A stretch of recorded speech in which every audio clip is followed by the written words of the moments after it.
Consent is sexy. There is nothing hotter than someone saying, fuck yes, I want you to do that.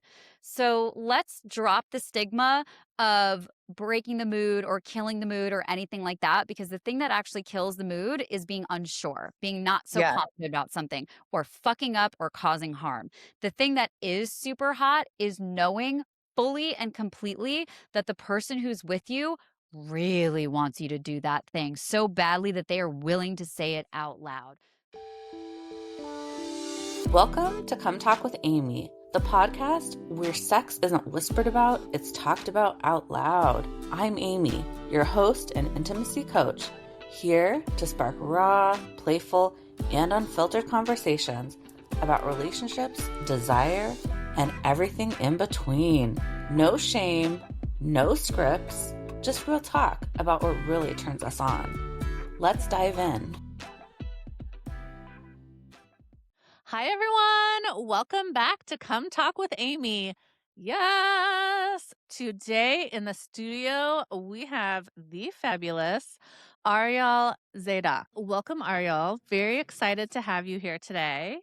So, Arielle is the host of Birds and Bees Don't Fuck.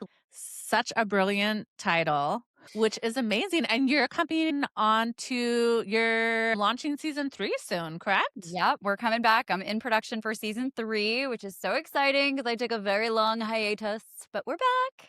Yes, I have to say, I loved your latest episode that you did in September. Yeah. If for anybody who is a creative, a content creator, definitely fellow podcast hosts can understand just the raw and realness that you brought on that episode. So great. Like to understand the struggle is real. It's fun to be a creative, but it's also like, It's exhausting and depleting. mm-hmm, The plight of yeah. creatives. It's like, well, you don't want to complain about doing it, but also, just for some added context, I did 54 episodes in 56 weeks when I first launched the podcast, which is unheard of. But Yes. I'm a producer. So for me to just kind of be in production is like, okay, well, this is what I've done for 20 years. Like, it's not hard for me to just like crank it out and keep going and keep going. But then I was like, okay, I need to take a break. And then I just could not get back. But also, I was Yeah. doing other things and busy and trying to figure some other things out, as you do.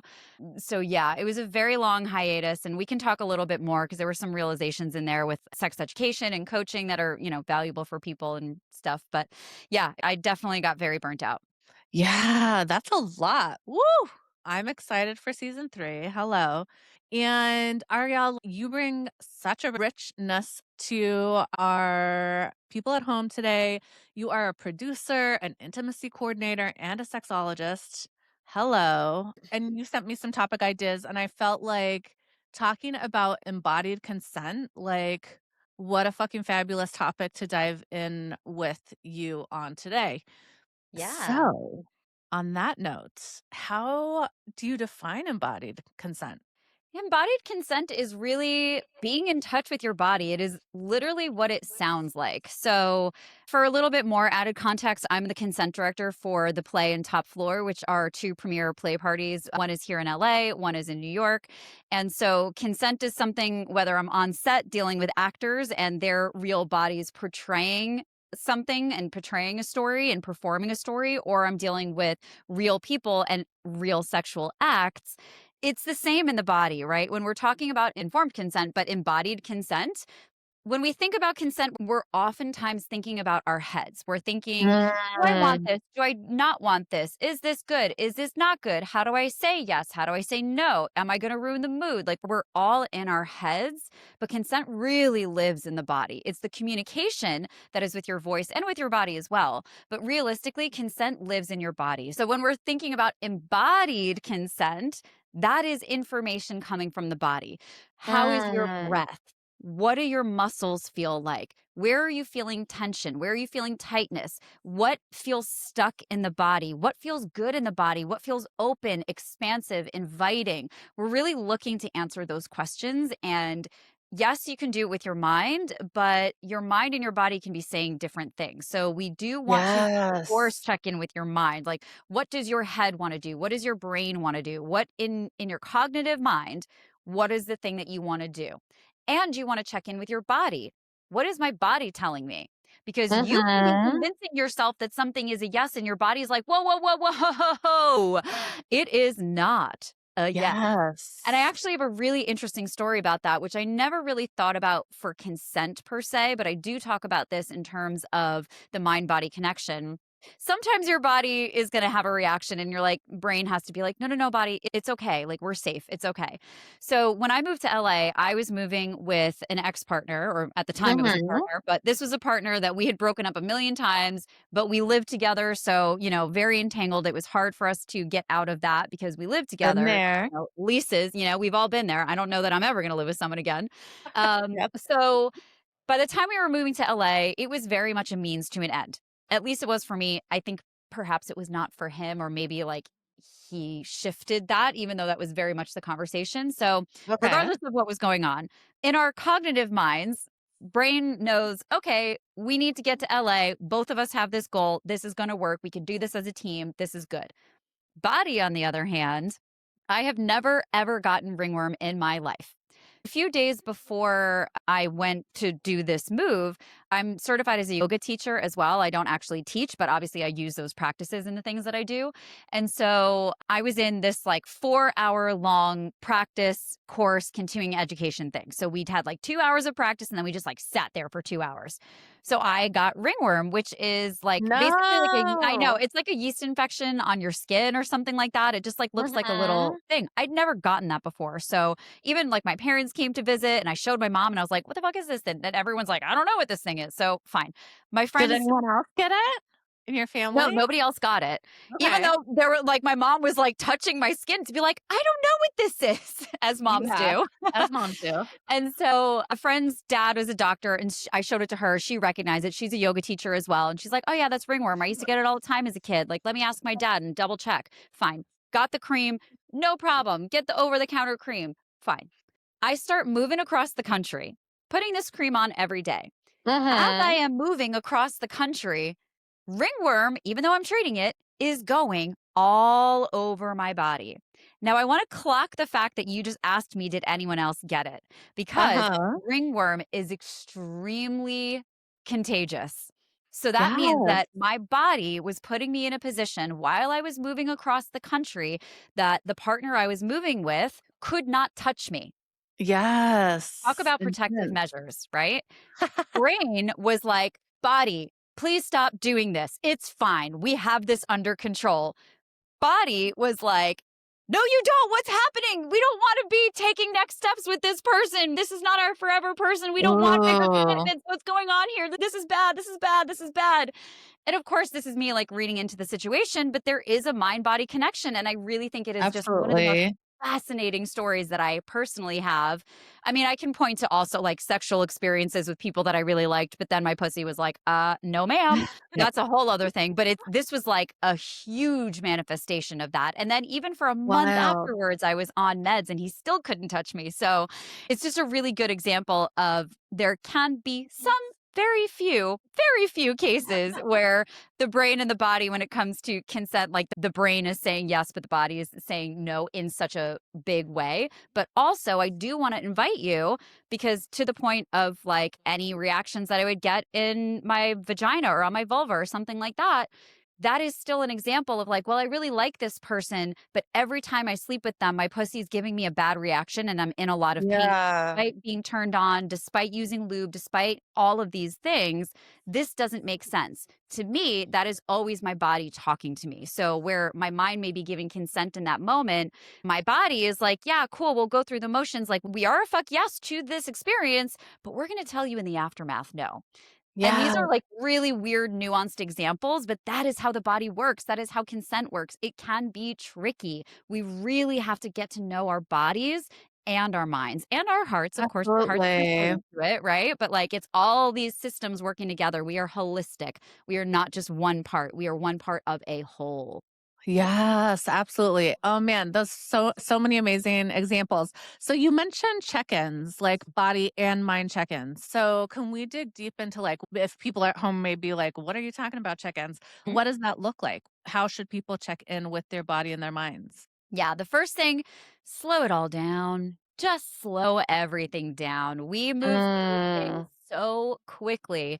And by the way, on set, one of the best ways to make an intimacy scene look better, regardless of the nature of that intimacy scene, is just to tell everybody to slow down. Like, slowing Yes. down makes everything better. And it gives you that chance to think about a response. It gives your brain a chance to catch up. And so, if you're being asked a question, if you're being asked, "Can I kiss you?" take a second. Take a second to decide, do I want to kiss this person? Do I not want to kiss this person? Don't worry about the pressure. Don't worry about giving them an answer. You're going to get that answer to them.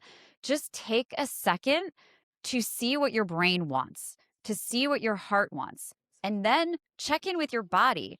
When I think about this and when this person asked me, what was my physical response? Did I close my Mm. chest a little bit? Did I bring it inwards? Did I avert my eyes? Did I open up a little bit? Did I feel my heart expand? Did my pussy wake up? Did my dick wake up? Did my asshole wake up? Did my tits wake up? Did my Yeah. brain wake up? Did my breath get fast in a way that feels good or did it get fast in a way that feels scary? Did things slow down? Did it settle me? You can't get to that answer if you're not giving it a breath. So take a Yep. deep breath. Let someone ask you the question. And this could be in the middle of anything that you're doing. This is in the middle of your workday, in the middle of penetration, if that's what you do, in the Right. middle of having a hand on genitals, in the middle of a date. Just in any Mhm. context, in or out of the bedroom, slow it down. Give yourself a fucking second. Yes. The power of the pause is Mm. amazing. Yeah, the Yeah. power of the pause. Yeah, love that. Yeah, absolutely. I think that's the thing is like we want to anticipate and go to the next Mhm. thing, da, da, da. And then, especially in like this digital world where we're all plugged in all the time, right? And just to give ourselves like, let me think about that, let that settle in. And I loved how you also mentioned not just the closing, but the opening, right? Yeah. Recognizing like, where are you? If it is a yes, right? If it is an embodied yes, where is that yes manifesting, right? In the Mhm. pussy, in the nipples, in the asshole, like so many different yummy good places where it can be like, ooh, like, yes, please, you know? Yeah, it can even be like a relaxation in your shoulders. It can be like a chill up your Mm. spine that feels tasty. Like your body is going to talk to you in so many different ways. Bodies are weird, y'all. Bodies Yeah. are weird. But I promise you, your body is always talking to you. It is always in conversation with you. It's whether or not you're choosing to listen. And most often, we are people pleasing, we're rushing through, we're not paying attention, we are disassociating, we are just kind of checking off boxes, we're doing all these things instead of just like paying attention to the things that are already there. Yep. Like I'm thirsty Absolutely. right now. I could ignore that or I could get a drink and I'm going to get a drink. Yes, take that drink. And something else I find is so one, like recognizing, right? How Mhm. does that feel in my mind and my body? And then how do I then honor, Yeah. right? Like, how do I honor that and have my own confidence in the way that I'm feeling, like whether that's a yes or a no, and then communicating that. So, how do people go through all of those steps? Do you have any great tips for all of us? I think it's really important to say out loud that feeling no is very scary and most people don't want to say no. But Yes. it's safe to say no. Granted, there are absolutely situations where you're not going to feel safe saying no. We are not talking about abusive situations. We're not talking about situations where your life or your safety are being threatened. We Absolutely. need to put that in a different pocket of conversation because the tactics there are different. So when we're talking about things, let's just kind of create the container that right now the topic of this conversation is going to be when you are in that safe space and you are not actually in fear of your life, of your safety, of your bodily autonomy, or anything like that. That is a very different conversation that is absolutely worth having. So I just kind of want to put these in different buckets because Yeah. it's just really important that we're not mixing those two things. So in the Mhm. container of being grounded, knowing that you are actually in a safe place and in a safe circumstance. So there are a lot of ways to go about this, but again, it is hard. Most of us have been trained as people pleasers. You have been socialized as a girl or as a woman, then especially you have been told I was told as a child, children should be seen and not heard. So, Yep. like I didn't have a voice. Many parents are forcing their children to give hugs, to give kisses, to go sit on XYZ adult's lap, to do all these Mhm. intimate acts without consent. Yep. That teaches you that when your body is giving you these signals, ignore it. You have to do the thing to make the person happy anyway. Your autonomy doesn't matter. That's why having intimacy coordinators when children are on set doing any form of familial intimacy is so incredibly important. So, little side soapbox there because children Yes. become adults, right?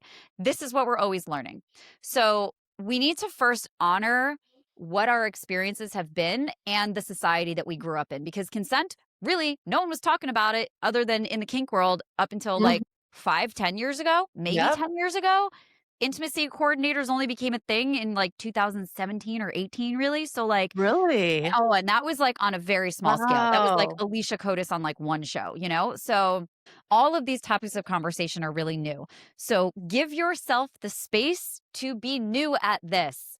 Think about any I time love you that. started something new, right?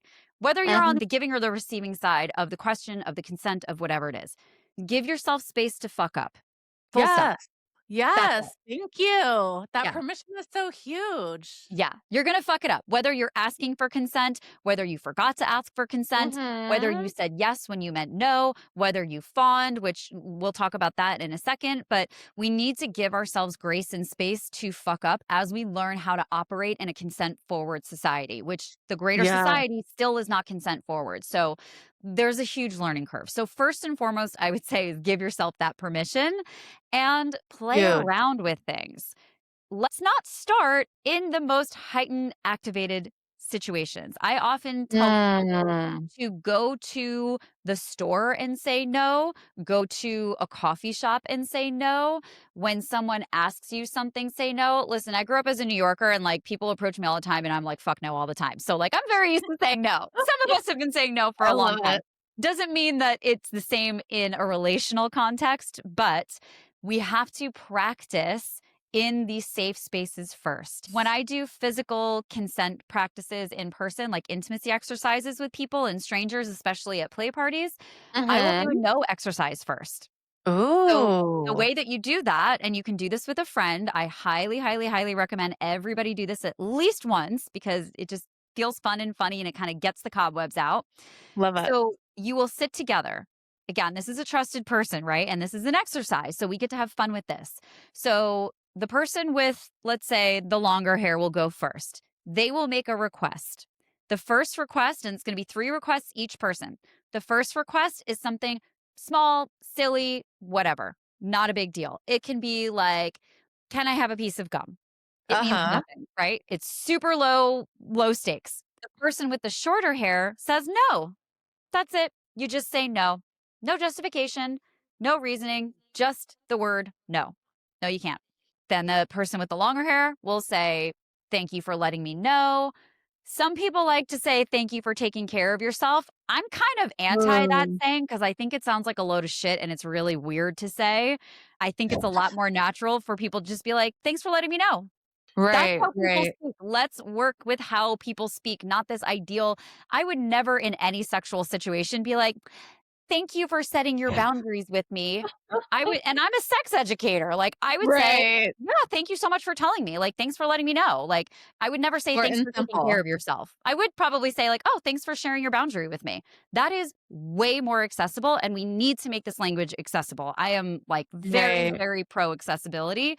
Not Well, to and go the other one almost sounds a little undercutting too, to be honest. 100%, right? Like, it Thanks for sounds taking care of it is yourself. so fucking condescending. Like, I'm sorry, it's a It condescending thing, is. and people in the play party space wanna encourage you to say that. Me, as a consent professional, I'm gonna say, "Don't say that shit, it's condescending as fuck." Mhm. If you really mean it and you have that type of relationship with someone, sure.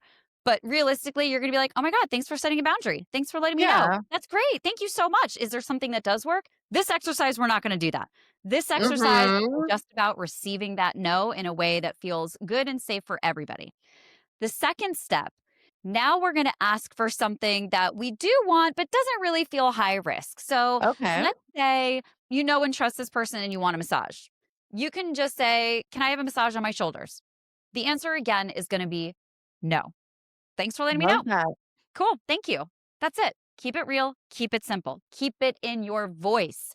Do not try to write some ethereal script or fit into something. It has to be your voice. That is so important because the way that we exercise our voice and the way that we exercise our autonomy is to use the things that feel good for us, not something that some professional is giving you a script on. Fuck the script. You got to say no and you got to do it with grace. And you have to accept that no and you have to do it respectfully. That's the goal here. Yes, and also, like, just being able to, 1, exercise and practice saying no, but also hearing the no, rejecting and being rejected. Yes. Love this. The Huge. next layer, so you're going to like this one too. Now, the third layer of this is something that we really want, something that you're attached to, Mm. something that actually matters, something that you really do not want to hear no to. It Okay. doesn't need to be anything sexual. None of these things need to be sexual. Massage does not need to be sexual, right? It's building on this no and building receiving that no. And I also invite you Mm. to check in with your body. How does it feel to hear the word no when it doesn't matter, when it's something that would be nice, and when it's something that you really, really want? And by the way, the person who says no, even if you want to say yes, your job is to continue to say no. That's the whole exercise. Because for you, the job is to learn how to say no and feel Yes, so safety in huge. saying no. So even if you're like, oh my God, I would love to give you a massage, your answer is no. So we're really getting into the practice of giving and receiving the no, of making requests. And from there, if you're in a workshop or an intimacy exercise or something like that, now is when we can actually start the exercise because we have gotten the cobwebs out. We've gotten used to saying no. We've actually tried these things out. We've tried them on. We've gotten the scariness out of the way. We've gotten the attachment out of the way, and we can actually move forward in a way that feels safe. That's amazing. Yes, try this at home and let us know how it goes. Yeah. So, I love this exercise. Tell us in the comments how this exercise went for you, your friends, your lovers, right? Yes. Because we have to practice that with everybody in our lives. And it's gonna All feel the above. silly. It's gonna feel silly. Mhm. That's the point. We are doing this in a way that feels safe and silly and fun, and then we can do the scary things. You have to start easy. A lot of people, when we're talking about boundaries, we're going from 0 to 60. If you're a people pleaser Yeah, and you're not used to setting boundaries, please don't go and set the hardest boundary you've got. Just right. start at the coffee shop. Start with your friends. Start doing this exercise. Start where it's easy and we grow from there. You are not expected to be an expert on even knowing what your boundaries are. All of this takes practice. And like we were saying before, we haven't done that. We've not practiced these things. We instead were actually taught that our Absolutely. boundaries don't matter. Oh my god, I know when you were talking earlier about being a little kid, ugh, the amount of people's, like, laps I had to sit on or Ugh. kisses I had to give where I was just like, "Please no."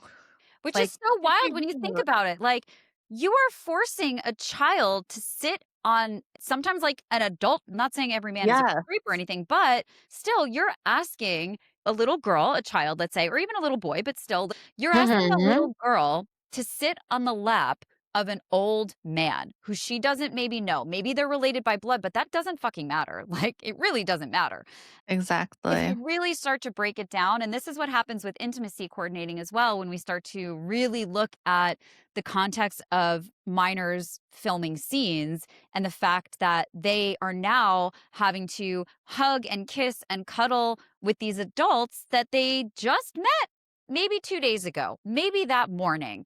We really are not thinking of the Yes. consent and the autonomy of that child and what we're teaching them, and the fact that they are a child working strictly and surrounded strictly by adults. Many of them men, most of them men, even still today. Most of Yes. them are men, which is not to say anything bad about men, but in the context of a small child on a set, when you're surrounded by 50, 60, 70, 80 men and maybe 5 women, it's scary. And we need to really consider that stuff more, especially when you're, like, going in a pool or a Absolutely. bathtub or on a toilet or cuddling or whatever. We have better practices now, but that is absolutely something that intimacy coordinators are still working really hard to shift. Yeah, how does that work on set? Let's go with the kid train for a little Yeah. bit. Yeah, I'm So I think we curious. can kind of back up and talk about the process in general because it's all part of the process. So when I get a script, I will do what's called a script breakdown. So that means that I read through the entire script and I'm going to pull out anything that I have questions on for the director, anything that is intimate, anything that involves physical touch, even sometimes stunts because like I might want to know like what are we using? What's the plan? Like anything that may be sensitive for the actor, and that includes the minors. So, for minors specifically, I'm going to be looking at familial intimacy. That means any family members, whether they're also minors, whether they're teenagers, whether they're adults, like anytime this child is being touched in an intimate familial way. So, hugging, kissing, cuddling, being carried, being in pajamas, going in a bathtub, going in a pool. Maybe it's a scene where they're having to change or they're at camp or whatever. Just anything that I'm like, huh, this might be hyper exposed. This might put our little one in a situation where they feel really vulnerable. And that goes for all casts. So, another example is if you have a performer who normally wears a hijab and they are in a film or show or whatever it is, whatever the content is, that they are not wearing that. Or maybe that's a part of the story or something like that. That's not traditionally characterized as nudity, but that is Right. something that would make that actor who would normally in their day to day be wearing a hijab feel very exposed. It's hyper vulnerability. So we're looking out for all of those things or anything that might just be high risk for someone. And I'm going to talk to the director. I want to know everything that's in their brains. Let me into your beautiful brain. I want to see your big vision. I encourage every director to just tell me everything. Don't hold back. Let's not worry about anybody's boundaries right now. Right now, in this Ah. conversation, I just want to know your big dream. Share your dream with me. Then I take that and I have the one on one conversations with the cast. Obviously, when it comes to minors, the parents are involved in that conversation, and it's the parent that I'm really speaking to about everything with the child. We're going to be in that together. Depending on what the content is, there may be some side conversations that I have to have with the parent if we're gonna be cheating out some scenes, like, the content might be XYZ, but, like, obviously, we can't shoot everything with the child there, so there can be some more nuance there. But the point is that I bring this vision to the actors. We talk through costumes, we talk through tone, we talk through the types of touch, the types of kissing, the body movements, the camera angles. We're talking through everything so the actor has a really clear vision of what the director has in their head. And then we can have an informed conversation over what they feel good about, what questions they have, if they disagree with it as a performer and that's their boundary. I've also had situations where like they're like, I just don't feel like my character would do that. Or maybe the actor wants to up Mm. it a little bit. And then it becomes, more conversation. So we really just get clear on what that vision is and how we're going to execute it. And then I'll go and speak to all the different department heads that are involved in that, make sure that everybody has the information so that we're sharing whatever it is that we're doing and how we're going to execute it. And then on the day, we're checking in. Has anything shifted? Has the vision shifted that I need to be aware of? Has our set shifted? Maybe we talked about this type of a scene, like the scene happening on a bed, but we weren't able to get a certain location and now it's going to happen on a couch.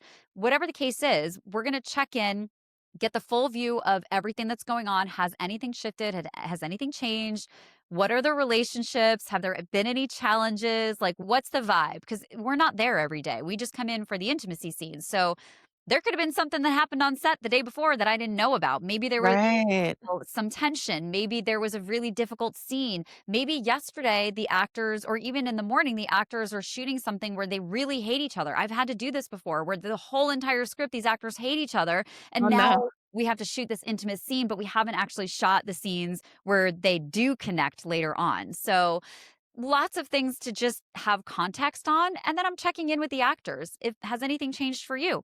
I've absolutely had that where maybe someone was supposed Mhm. to take their pants off and then they're like, do I really have to do that? No, you don't have to do anything. There are 1,000 ways we can tell a story. And when you share your boundary because you have that vision and because I am so locked in on the director's vision, I really have the full view of everything that's going on and what we need to do to execute and come up with different versions of that same story in a way that works for everybody and everybody's Wow. happy.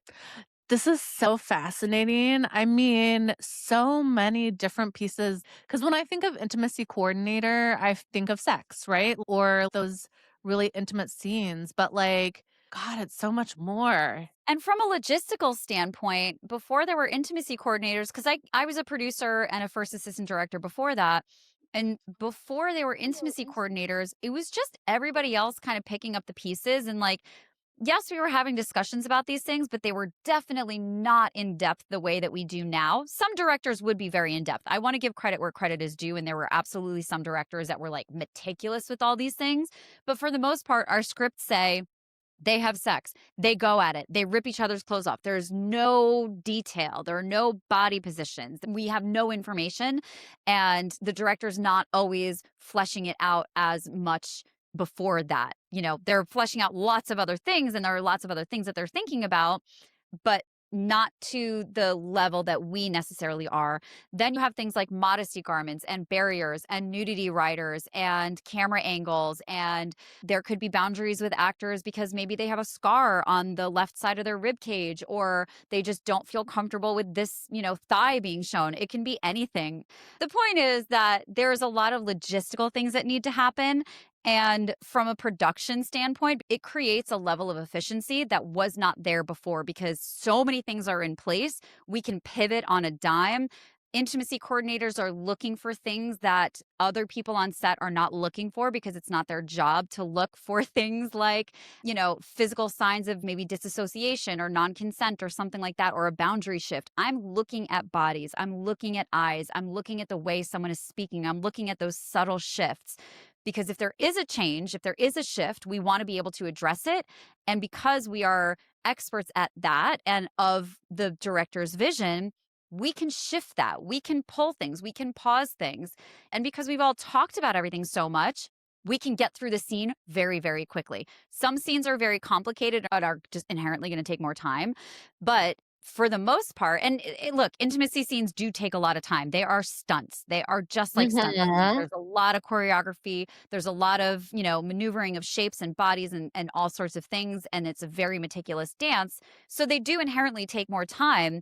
But when you are so clear on everything and you have the ability to get ahead of problems or shifts or anything and pivot because you know what you're doing and you know everybody's boundaries, it makes for such a smoother production and it really saves you time. So, even from a production standpoint, when we're talking about, of course, liability, of course, nudity writers and contracts, we've got all the legal Yeah. side of things, but we're also talking about production efficiency and actually getting it done in a way that everyone feels good about the work. We can get it done quickly, we can get it done efficiently without the sense of urgency that pushes people past their boundaries because it's that sense of urgency that is a very dangerous thing on a set and in a bedroom. Yeah. God, so huge. So huge. Ah. Have you seen Heated Rivalry? It's like, I've watched the first 2 oh episodes. my I haven't had time to, like, really sit down and, like, dig into the rest of them, but it's fantastic. I get why everyone's freaking out. I know, I'm like, they had to have, intimacy coordinator 24/7, Oh, yeah.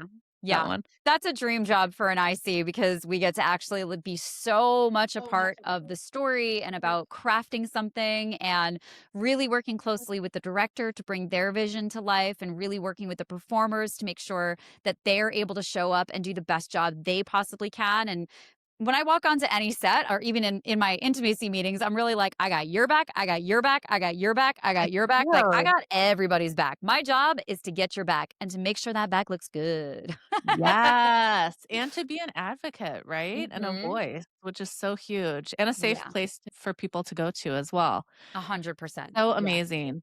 Speaking of another location, so you mentioned play parties. Can we Yeah. talk about consent at play parties? I just had an episode all about play parties. If you know La Organizer, that was my guest. He organizes play parties. Can you talk a little bit about consent, both from like your role at play parties, but also just how people who are interested in navigating that scene, like how they can best be embodied in their consent in that setting? Yeah, absolutely. So let's just actually back up for a second because I will say personally, I feel safer at a play party than literally any other social setting because I know no one's going to just touch me. Everyone has a baseline of consent for the most part. I can't speak on all play parties because I don't work for all play parties, but I will say the ones that I work for, there are structures. So, not every play party has a consent talk. I'm going to encourage you to avoid the ones that don't.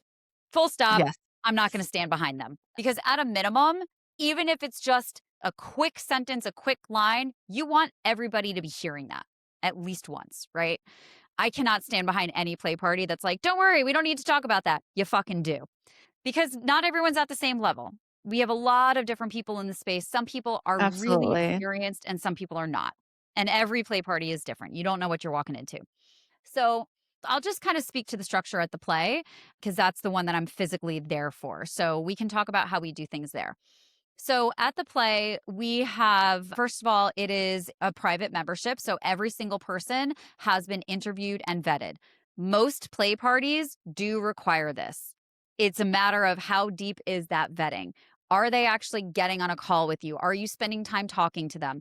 Are they asking you questions? Like, what are they looking out for? And we're looking out for different things like, are they engaging? Are you actually adding to this conversation? Are you able to speak about sex in a way that you can actually talk about it? If you can't talk about sex on this Absolutely. one-on-one call, then you do not belong at a play party. So, in our applications, we're talking about consent. On our interviews, we're talking about consent. So, consent is really everywhere. It's actually one of our pillars. So, we're very loud about that. It's care, community, consent, creativity. And so, it is something that you are always going to see when you're engaging with the play. Consent is always there. On the day of a play party, we have, depending on the party, 2, maybe 3 hours where people can come into the party. We've got activations going on, and I can talk about how I've implemented consent in those spaces too, which is something I've never seen anywhere else. So guests can come in, they can try different things, they're getting to know each other. There's just like this open time. No one's playing yet. It's just like this chill happy hour, basically. This is when we're all getting into the room. Then, about 2 hours after we close the doors are absolutely closed. No one's getting in. You're done. Everyone can leave. You can leave anytime you want, but you can't come in. We gather everyone so it becomes this collective experience. We have a performance. It's very artist focused. So we open up the night with a performance. Usually, Michael, who is the owner, is going to do like an opening talk and really welcome everyone to the space. But we do work with different hosts as well, and they are going to take over that. Just kind of depends on what the theme is, what the event is. If they were co-creating the event, we like to, especially this upcoming year, we're going to be working with a lot more people in that aspect. So that's going to be really nice. They will do the opening. They're going to kind of go over some house rule stuff, set the tone for the night, and then they pass it along to me. And that's when I do my consent talk. Sounds weird to say, but I'm kind of known for my consent talks, which is like the silliest thing I've probably ever said, but it's just true. That's amazing. Yeah, I put a lot of That's a care good into wrap to it. have. It's a good rep to have. Yeah, I am very proud of that. We do themed parties. My consent talks are always on theme, whatever it is. If it's our Amazing. Yeah, we did like Playground of the Goddess. We've done Fang Bang. We just did a 1920s for Party for the Play Awards. So, whatever our theme is, I'm going to keep the consent talk on theme. I have the Love points it. that I hit every time, and they're very play party specific. So, I'm talking about how we touch each other and making sure that we have verbal and nonverbal consent. I'm talking about disclosing if you're here with a partner. That's a part of a conversation we're not often talking about, but that is a part of informed consent. Everybody at our parties, we were the first play party to do this. Now Top Floor, who we partner with, they also require this, but we were the first play party to require STI testings within 90 days of the event. That was previously unheard of, but that does not mean that you're not talking about it still.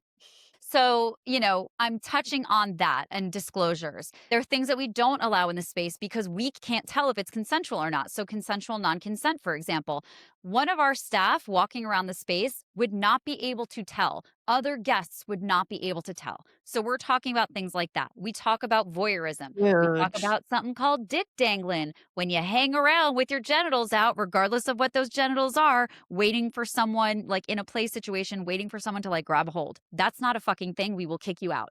There's more that I touch on in that, but there are a lot of points that I got to hit. And I have to do it in a way that people are engaged and paying attention. So I add comedy, I add the theme. It's a tone shift, right? Like this is a very serious thing, but we don't have to be so serious about it, especially if you want people to pay attention. So I hit all my points, I do it really quickly, and then we're done. Obviously, we have people around the space. We have a help desk. If something happens, you can come to me, you can come to any of our staff. We have a harm reduction specialist on site. Most parties, we have an RN on site as well. So we're really taking care of the team in terms of health and Ooh. safety team. So, we really try to not overdo the health and safety team so that there's like someone watching you in every space. We don't actually feel like that's super necessary because we are conscious. People come to us. We have the right staff. We have the go-to spot. And the reality is you're not going to necessarily see something that's happening. You're just not. And if we have Right. people just kind of staring at everyone having sex, I'm not necessarily comfortable with that. I'm not comfortable. Even me as a consent specialist, I don't need to be there staring at you engaging in sex. I'm not there to watch you fuck. I'm just not. Right. That's not Um, very inviting. yeah, and because of how much vetting we do with the community and because we are having my talk is like 3 minutes long. Like it's short, but it's long at the same time. So there is a lot of focus on that. We have the Play Network. That's our paid membership community where like everyone's on the Discord together and they're talking. So there's a lot of connection in our space. The top floor is the same way. They have their own private community too. There's a lot of connection in the space. Most people do actually know each other. So, and the top floor does have a full guardian team. They have a shorter talk, but a full guardian team. So, all of us operate a little bit differently depending on the parties that you are at. Then there is the incident reporting. And this is where I think a lot of people fail. In the aftermath, people can find that something happened, maybe something made them feel uncomfortable. We always hope that it's not necessarily an assault situation, and that really has not happened. We don't really deal with it that much, especially at our actual events. And I will say, since I've taken over, there are a lot less incident reports for sure. So, having that reporting structure and having a pathway, not for punishment, but for repair, is really important. So, people, they report, you can file a report. I'll get on a call with you. We're going to do an intake call. I'm going to hear everything you have to say. I don't take any action on anything unless I do that intake call. You can submit a report, it's just going to stay on file. But it's really important that I'm having that one-on-one time with the person that's reporting before we go forth and take any action with anything. So, I'll do the intake call with them, and then I will meet with anybody else who may have information. Sometimes they're witnesses. In the case of top floor, there may be guardians that got involved on the day. So I'm going to just speak to anybody who I need to speak to. Same thing with us. Sometimes there are people that got involved, in the moment. So we're going to talk to everyone who needs to be spoken to, and then we're going to speak to the person who was named in the report. And this is where it becomes really important. I think we have this inclination to just kick people out of communities. And in some cases, yes, you just do not belong in these spaces. But we like to operate from a place of not necessarily trying to figure out he said, she said, they said, whatever. The truth is that no one's ever going to know anything, right? Like, I'm not here to try to figure that Sure. out. I'm here to address the impact of the action or the impact Mm. of the perceived action, because sometimes something happens and it is different for two parties and the experiences are different, and we can honor that while also trying to shift what happened and make sure that it doesn't happen again. So in those Yep. conversations, I'm not necessarily, and maybe this is controversial, but I'm not necessarily trying to figure out, well, what actually happened. I'm trying to say, this is the report that was filed. This is the impact of what this person perceived happened. This is how it was received. This is the impact. This is what we're talking about. Of course, you're going to have your version. We're going to share that. I'm always open to hearing what happened. But let's just address what this report was about. I'm not here to determine what did or did not happen because I just can't, right? Like, I'm not a judge. I'm not the police. I am not into that. My job here is to hold people accountable for the impact of the actions, whether it's intended or not, give the education, and then, yes, that accountability sometimes does involve warnings, suspensions, or removals. Our hope is that we can invite someone into the conversation, give them the education, and maybe give them a warning. That is our hope. And in most cases, that's what it looks like. And then from there, if there's repeat behavior, or if we've received multiple reports before this and we can see that there's a pattern Mm. of behavior, that's where we take bigger action. Some things do constitute bigger actions. Condoms, for example, are required. If Yep. someone, stealthing is different than not using a condom, but like we can be dealing with very, very intimate, sensitive, vulnerable things. So there are cases where things are severe where we need to remove someone or suspend them or whatever the case may be. Oftentimes, I'm pointing them to different consent resources. So I'll point people to the Consent Academy or to the Consent Wizard, have them show me proof of completion of certain things depending on what the report is. So again, we're really aiming to bring someone in, to call them in, to educate them, to, yes, give the warning because we are going to hold you accountable. If this shit doesn't stop, you can't be a part of this. Mhm. What is a consent wizard? Oh, Consent Wizard is another intimacy coordinator, and they have a lot of consent courses on their website. So they have a few Oh, self-paced okay. courses. They also do workshops. They do live workshops. So great resource for consent. Love that. Yeah, absolutely. The other piece of this is how you show up to that call matters. How you Mm. receive the information matters. I will never judge a single person on that first reaction because we are primal. And when you get an email from the consent director requesting a meeting, your nervous system is activated already. When Right. you get on that call and you don't know why you're there, but you know that something's going on, your nervous system is activated. When you are then told that you fucked up or you hurt someone or whatever the case is, your nervous system is activated. Absolutely. There is space for you to have your reaction. Have your reaction. But I want to see what the next level is. I want to see what happens Mm. next. Are you continuously denying that something happened? Are you pushing back? Are you saying absolutely not? Or are you So willing to see the telling. possibility? Because Yeah. listen, maybe it didn't happen. Again, I can't definitively say unless there were other witnesses there and there were a bunch of things. I have to believe the person reporting and I have to give grace and space to the person who is being reported. And I think a lot of people may have problems with that because they're like, we got to get rid of the bad guys. Not everyone's a bad person, right? Sometimes people just fuck up. Yeah, absolutely, and I think those type of reactions are so key, like, you're talking about it in the context of play spaces, but also just in our individual one-on-one relationships. So, how can embodied consent show up in the bedrooms, especially during, right? Because we can, and you mentioned this at the beginning, like you can pivot, right? There's Mhm. always an opportunity to withdraw consent or change Yeah. consent. So, what are some tips for people at home that like, the fuck yeses, the fuck nos, the maybes, etc.? Yeah. First and foremost, I am incredibly anti duty sex and maintenance sex. Don't do it. You are already setting yourself up to go past your boundaries and push past your own consent. So, when we are engaging in sexual activities or intimacy at all, when we don't want to, you are already teaching your body that what it's telling you doesn't matter and you're going to do it anyway. That's a problem. I'm all for scheduling sex. I'm all for scheduling that stuff, but I'm actually for scheduling intimate, intentional time. That Yes. is different than maintenance sex or duty sex or anything that is making you have sex because you are quote unquote supposed to. You are not supposed to do anything other than listen to your body and to what your partner is telling you. So we need to start from that place of making sure that we are not putting ourselves in these situations where we are already not a fuck yes to what's going to happen. So Yeah. if you are scheduling your intimacy dates, do that. Absolutely. But sex does not need to be a part of that. So the first step before we Mhm. even get to any of that is making sure that we are scheduling time together that is intentional and intimate. That's not sitting on the couch next to each other. That's not just going to dinner. That's not sitting on your phones. That's not reading books next to each other.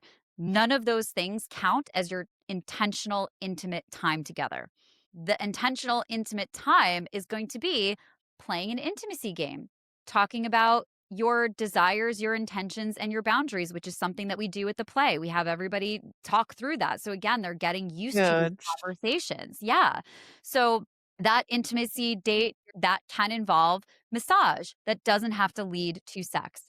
It can include brushing each other's hair. It can include doing some pleasure mapping and exploring different sensations. You can be doing all these different things. None of those things need to lead to sex, But if they do, it's going to be even better.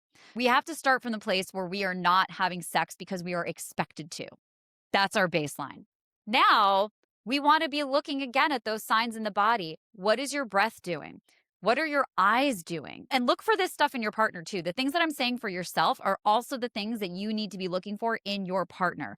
Not everybody is good at telling their own signs. Part of being in a sexual Absolutely. space, right? Like you have to be, it's response, it's a call and response. You're giving and receiving. It is a co creation. So, all of these things you're looking at for yourself and you're looking for your partner. You're looking at breath. You're looking at tension in the body. You're feeling any tension in the body. You're feeling, am I getting a little bit of a bellyache? Are my shoulders hunched up? Am I closed off? Am I open? Does my breath feel slow? Do I feel relaxed? Do I feel excited? Am I getting wet? Am I getting hard?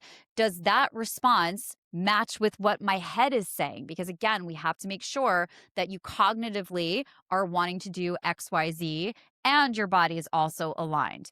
That's not to say that Good. people, especially if you're in perimenopause or menopause, that's not to say that you're always going to be wet all the time. Our bodies change, lubrication Yep. changes. So we absolutely want to use lube and other things.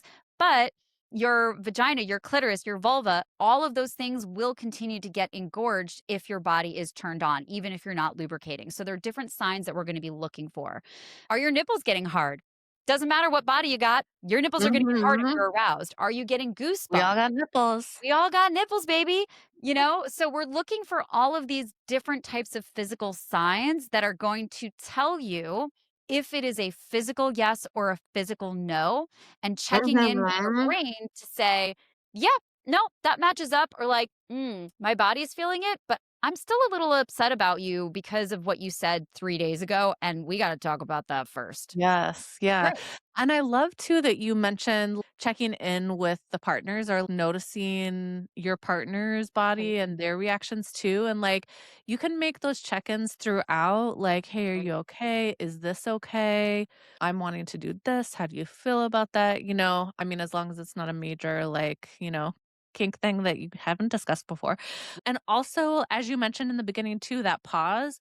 You can pause. You guys can take like a breather during sex, like, let's have a little snack, some water, like, Mhm. and then get back at it. You can take Absolutely. those breaks. It doesn't have to be this continual, pound town situation. Yeah, yeah. If you wanna go to Pound Town, there's a road trip, baby.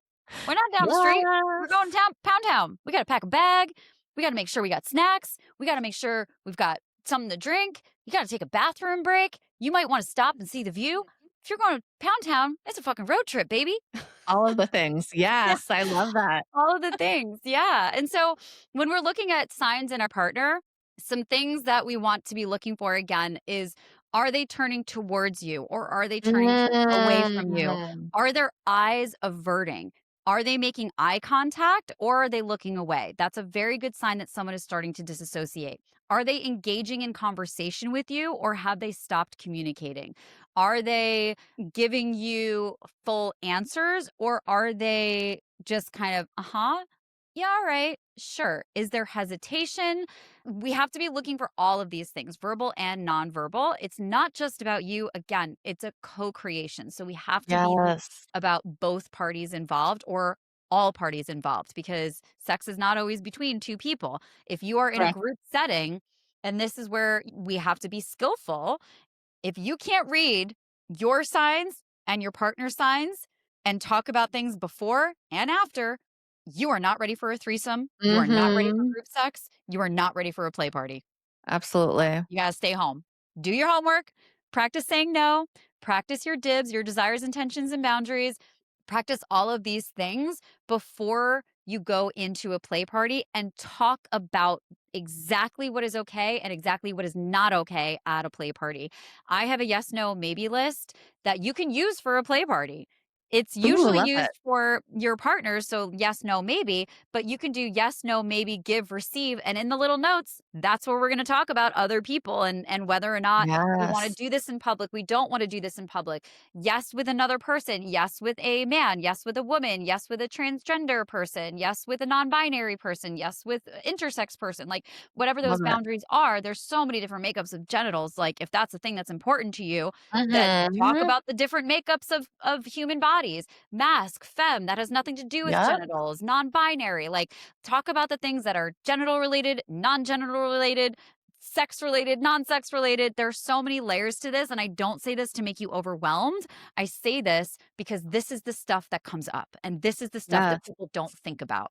Yeah, especially when creating a scene. When you're taking your fantasies into reality, Yeah. ooh, there's a lot of planning that goes into that. Yeah, Like, it's a production. it Yeah. really is. Yeah. Yeah. It And you absolutely need to is. have all of those embodied yeses for everybody that's gonna play together at the Mhm. forefront and Yeah. all of that communication and yeah, clear. You don't want any surprises in the scene No. or at least, not any unwelcomed ones. Yeah. I actually have a whole course called Fuck Like the Movies that I stopped Yes. offering because I'm like, I'm not really coaching anymore. But you know what? I might just like drop the price super low and just keep it existing for people because it's just fucking great. I love that. I love the name too, Yeah. I'm obsessed. Before we wrap up, anything else that we didn't cover that you want to on this topic? You know, consent is sexy. There is nothing hotter than someone saying, fuck yes, I want you to do that. So let's drop the stigma of breaking the mood or killing the mood or anything like that. Because the thing that actually kills the mood is being unsure, being not so Yeah. confident about something, or fucking up or causing harm. The thing that is super hot is knowing fully and completely that the person who's with you really wants you to do that thing so badly that they are willing to say it out loud. So find the ways that feel good and sexy and comfortable for you to do the check ins, to ask for things.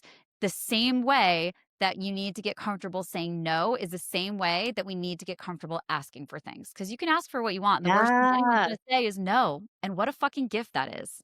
What a Mhm. gift the word no is. Yes. Yeah. Yes. We love this. Oh my god, so fucking fabulous. So, before we say goodbye, we always love to come to completion here at Come Talk with Amy. Ooh. Yes, AKA rapid fire round. Are you Yeah. ready to come to completion? Always. Not always, but right Yeah. now. Okay, so the first body cue that whispers something might be off or something is off. It can be different. It's gonna depend on the day, it's gonna depend on the person, it's gonna depend on the question, the context. It's gonna look different, and we need to be aware of that. It will not always look the same. Love that. Is silence ever consent? Absolutely fucking not. Yep. To be crystal clear, silence is a no. Yes, I love that. Can a maybe live in the body? A maybe is a no, so it will live in the body. If you are Mm, a maybe, it likely means that it's a no in your body, but your brain wants more information. So a maybe in any and all context is a no. And at yes. some point, that maybe may become a definitive answer. And that definitive answer may be a yes and it may be a no. But until it becomes anything else, it is a no. I love that. And I love for people who get like, maybe I'm not sure, who are on the receiving end of that. Like, such a hot response is, thank you for telling me.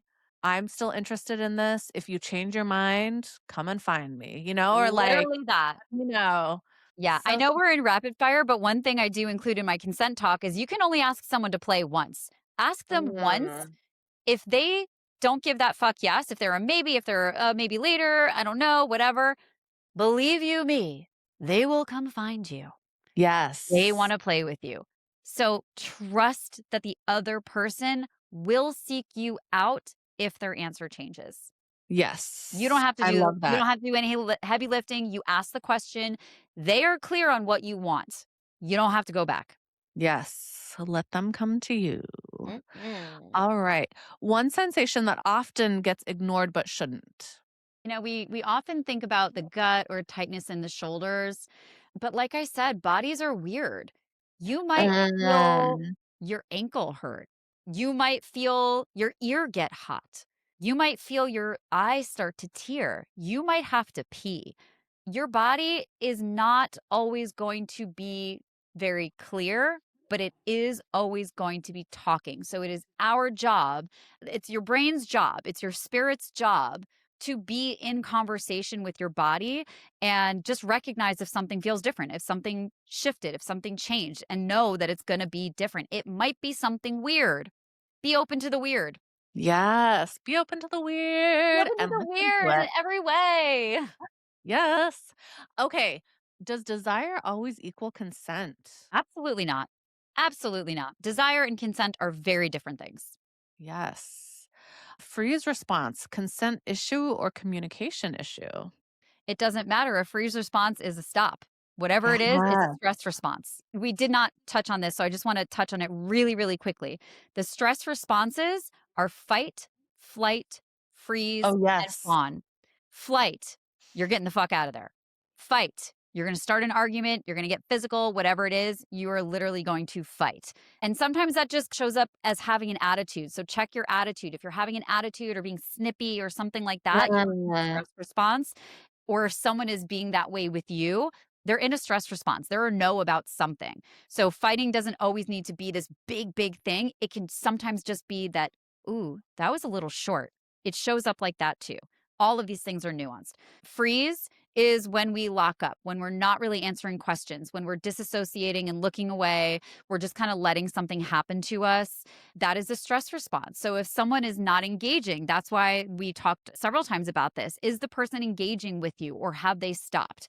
If they've stopped and they're just kind of receiving something, we want to take a look at that. Obviously this it's a little different when someone is like in a subspace or they're just like enjoying the vibe or something. This is why again, we're holistic beings. We got to look at a lot of things, but no response, just like you said, silence is not consent.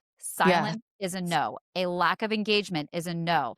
Anything that has that person pausing is a no. So we have to stop. The last one is Yeah. tricky. Fawning. Fawning is when you are saying yes to something and you're going through with something just to get it over with because it feels like it's the safest thing.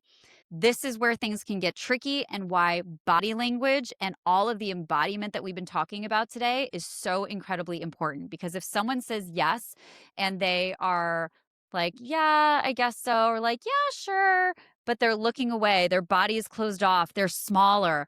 We need to look for those signs because that likely means that they're fawning and they're just saying yes because it is the safest option. And especially for people who have been socialized as women and girls, it is literally what has kept us Mhm. alive. We do Yes. this because it keeps us alive, okay? Men Mhm. have a history of killing us for saying no, for rejecting them, for saying maybe. So it's really, really, really important that we understand the fawning response. And by the way, we do it in friendships, we do it in business, we do it all over. So be aware, especially in sexual contexts, of that fawning response. And again, that we look out for that with actors too. Are you really saying yes to this right now? Or are you saying yes because you feel like you don't want to upset everybody on set? So fawning is really important. Huge. Yeah. Oh. Okay. Complete the sentence for me, please. Oh, Embodied consent becomes easier when? we open up the lines of communication with our body. I have a background as a holistic health coach, so this is also where a lot of this stuff comes from. Yeah. And we need to be open to hearing what our body is telling us. And if you're not open to hearing that conversation, we can't be embodied in anything we do. We can't be grounded. So take your deep breaths. There are a lot of different exercises to help you get grounded. This is stuff that I cover in Fuck Like the Movies as well. But yeah, it's we have to be paying attention to all these things and we have to learn how to communicate with our bodies. So that's the key to so many things in our life. Hello, fucking fabulous. This has been amazing. Before we say goodbye, where can everyone find you? And what are some of your current offerings? Yeah, so it's just the podcast. We do have a Patreon, but just for you, I am going to put Fuck Like the Movies back up so people can get it if they want it. It's a self-paced Yeah. program. It's 8 modules. It's for couples, but you can do it as a single as well. All of my stuff is at The Pleasure Producer. Because you're now in the know, you can go to thepleasureproducer.com/FCK. But all of my stuff is at The Pleasure Producer. And really, it's just the podcast is really what the focus is. I'm bringing it back for season 3. It's Birds and Bees Don't Fuck, spelled FCK.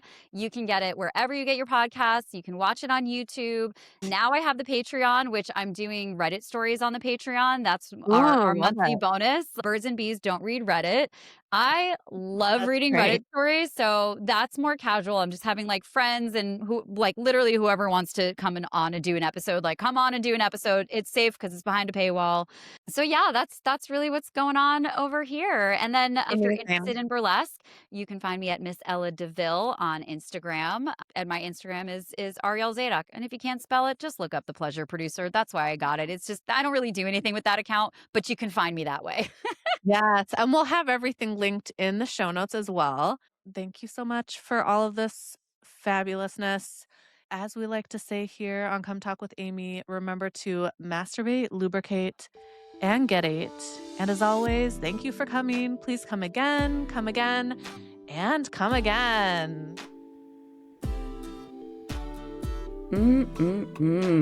That's all for today, lover. Remember to masturbate, lubricate, and get ate. If you liked this episode, share with a friend, like, subscribe, and as always, thank you for coming. Please come again, and come again.